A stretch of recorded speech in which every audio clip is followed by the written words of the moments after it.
Chapter 8. The nurses wouldn't let us see Johnny. He was in critical condition. No visitors. But Two-Bit wouldn't take no for an answer. That was his buddy in there, and he aimed to see him. We both begged and pleaded, but we were getting nowhere until the doctor found out what was going on. "Let them go in," he said to the nurse. "He's been asking for them. It can't hurt now." Two-Bit didn't notice the expression in his voice. It's true, I thought numbly. He is dying. We went in, practically on tiptoe, because the quietness of the hospital scared us. Johnny was lying still, with his eyes closed, but when Two-Bit said, "Hey, Johnny kid," he opened them and looked at us, trying to grin. "Hey, y'all."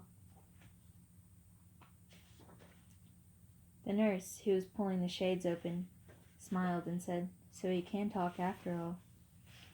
Two-Bit looked around. "They treating you okay, kid?" "Don't," Johnny gasped. "Don't let me put enough grease on my hair." "Don't talk," Two-Bit said, pulling up a chair. "Just listen. We'll bring you some hair grease next time. We're having the big rumble tonight."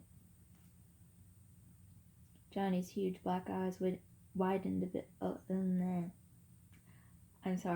Johnny's huge black eyes widened a little, but he didn't say anything. "It's too bad you and Dally can't be in it. It's the first big rumble we've had, not counting the time we whipped Shepard's outfit." "He came by," Johnny said. "Tim Shepard?" Johnny nodded. "Came to see Dally." Tim and Dallas had always been buddies. "Did you know you got your name in the paper for being a hero?" Johnny almost grinned as he nodded. "Tough enough," he managed, and by the way his eyes were glowing, I figured Southern gentlemen had nothing on Johnny Cade. I could see that even a few words were tiring him out. He was as pale as the pillow and looked awful. Two-Bit pretended not to notice. "You want anything besides hair grease, kid?" Johnny barely nodded. "The book." He looked at me. "Can you get another one?" Two-Bit looked at me too. I hadn't told him about Gone with the Wind. "He wants a copy of Gone with the Wind so I can read it to him," I explained. "You want to run down to the drugstore and get one?" "Okay," Two-Bit said cheerfully. "Don't y'all run off." I sat down in Two-Bit's chair and tried to think of something to say. "Dally's gonna be okay," I said finally. "And Derry and me, we're okay now." I knew Johnny understood what I meant. We had always been close buddies, and those lonely days in the church strengthened our friendship.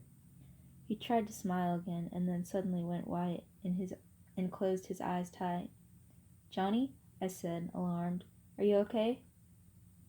He nodded, keeping his eyes closed. "Yeah, it just hurts sometimes. I usually don't. I can't feel anything below the middle of my back."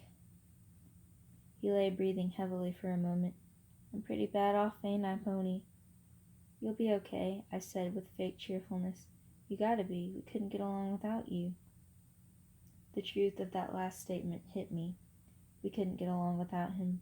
We needed Johnny as much as he needed the gang. And for the same reason. "I won't be able to walk again," Johnny started, then faltered. "Not even on crutches. Busted my back." "You'll be okay," I repeated firmly. "Don't start crying," I commanded myself. "Don't start crying. You'll scare Johnny." "You want to know something, Ponyboy? I'm scared stiff. I used to talk about killing myself." He drew a quivering breath. "I don't want to die now. It ain't long enough. 16 years ain't long enough. I wouldn't mind it so much if there wasn't so much stuff I ain't done yet and so many things I ain't seen. It's not fair. You know that? That time we were in Windricksville was the only time I've been away from our neighborhood." "You ain't gonna die," I said, trying to hold my voice down. "And don't get juiced up, 'cause the doc won't let us see you no more if you do. 16 years on the streets and you can learn a lot. But all the wrong things, not the things you want to learn. 16 years on the streets and you see a lot, but all the wrong sights, not the sights you want to see." Johnny closed his eyes and rested quietly for a minute. Years of living on the east side teaches you how to shut off your emotions. If you didn't, you would explode. You learn to cool it. A nurse appeared in the doorway. "Johnny," she said quietly, "your mother's here to see you." Johnny opened his eyes. At first they were wide with surprise, then they darkened. "I don't want to see her," he said firmly. "She's your mother." "I said I don't want to see her." His voice was rising. "She's probably come to tell me about all the trouble I'm causing her and about how glad her and the old man will be when I'm dead. Well, tell her to leave me alone. For once," his voice broke, "for once just to leave me alone."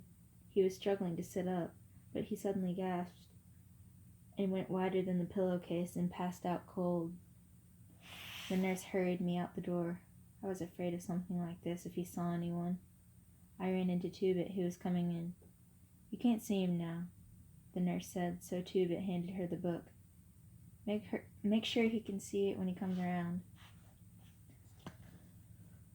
She took it and closed the door behind her. Tubit stood and looked at the door for a long time. "I wish it was any one of us except Johnny," he said, and his voice was serious for once. "We could get along with anyone but Johnny." Turning abruptly, he said, "Let's go see Dallas." As we walked out into the hall, we saw Johnny's mother. I knew her. She was a little woman with straight black hair and big black eyes like Johnny's. But that was as far as the resemblance went. Johnny Cake's eyes were fearful and sensitive. Hers were cheap and hard. As we passed her, she was saying, "But I have a right to see him. He's my son. After all the trouble his father and I have gone to raise him, this is our reward. He'd rather see those no-account hoodlums than his own folks." She saw us and gave us such a look of hatred that I almost backed up. "It was your fault. Always running around in the middle of the night getting jailed and heaven knows what else." I thought she was going to cuss us out. I really did. Tubit's eyes got narrow and I was afraid he was going to start something.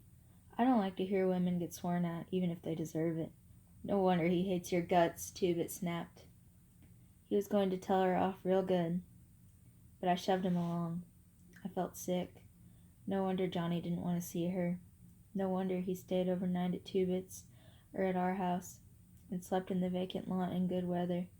I remembered my mother, beautiful and golden like soda and wise and firm like dairy. "Oh, Lordy," there was a catch in Tubit's voice, and he was closer to tears than I'd ever seen him. "He has to live with that." We hurried to the elevator to get to the next floor.